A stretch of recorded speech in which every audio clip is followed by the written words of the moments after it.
There's often a discussion in the modern day game about why one area hasn't improved, and that is goal kicking. Why is it no better now than it was 10, 15, 20 years ago? So I want to discuss now who I would want kicking for my life and who's the most dependable in the time I've watched football. At number 5, I've got Paul Hudson. Some may say Paul Hudson, that's surprising, but for both Hawthorn and the Western Bulldogs, he was an opportunist, and when he got the ball, he just never missed. Hudson shoots and gets it. And I know that he was surrounded by champion players. Hudson from the boundary himself, kicks, that's pretty good.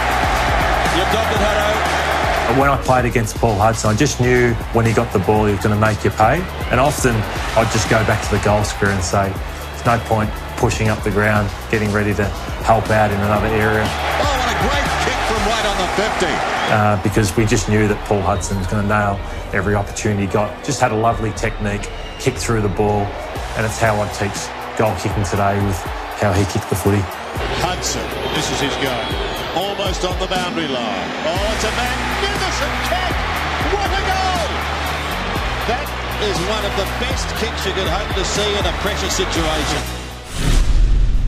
At number 4, I've got another Western Bulldogs player in Tory Dixon. Still going, open goal square, spots it, keeps running and drills it.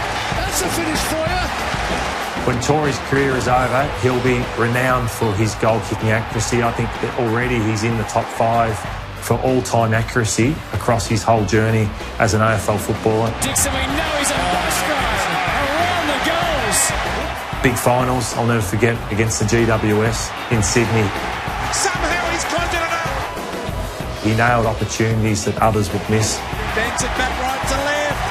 And the Bulldogs kick back. He just never seems to panic. He's relaxed every time he gets the ball. He never tightens up. He's got such a fluid technique.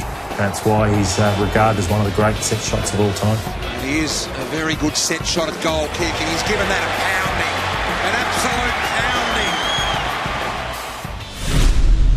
At number 3, I have one of my heroes growing up as a junior watching football because of his exquisite skills, and that's Darren Jarman. Jarman, yes. He'll keep running on his left foot. The skills are good, usually. Perfect. Boundary line, 50 metres out. Kicked by, oh, what a goal! Darren Jarman. Whether it was field kicking or actually goal kicking, Darren Jarman just made you pay. And he's got it. Very high. Is it long enough? It is! What a goal! I'll never forget the grand final moments that he had, whether it was snapping around his body or set shots. He could do it all, Darren Jarman, and that's why he sits comfortably in the top 3 of players I'd want kicking for me. Look at that kick. Look at that kick. He loves it.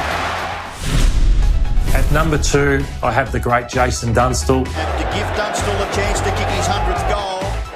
I actually ran out when he kicked his 100th goal one day back in 1994, so he was another hero of mine.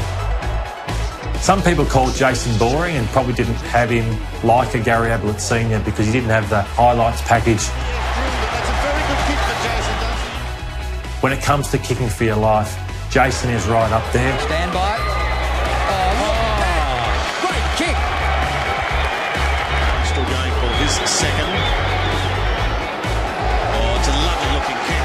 We've been treated to some great scoring tonight. Jason had a routine that you just knew what he was going to do every single time. He played in some wonderful sides, but he made them what they were because he finished off their work and really missed. I'd like to back Jason from here. Well, we're right behind this. He's kicking for number 3. That's a good kick. That's a good kick. At number 1, for the player I would want kicking for my life, and that is Tony Lockett. Tony Lockett coming in for goal number 100. He'll never forget. It's a goal!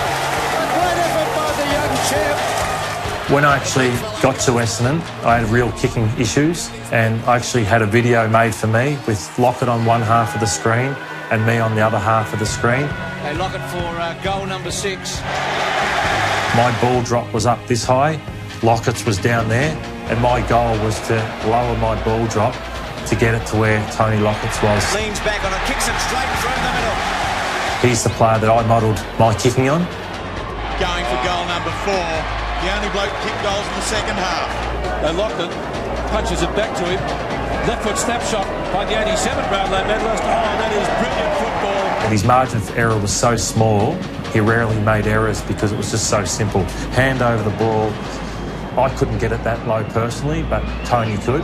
And that's why Tony was the greatest of all time. Gee, that's a marvellous kick.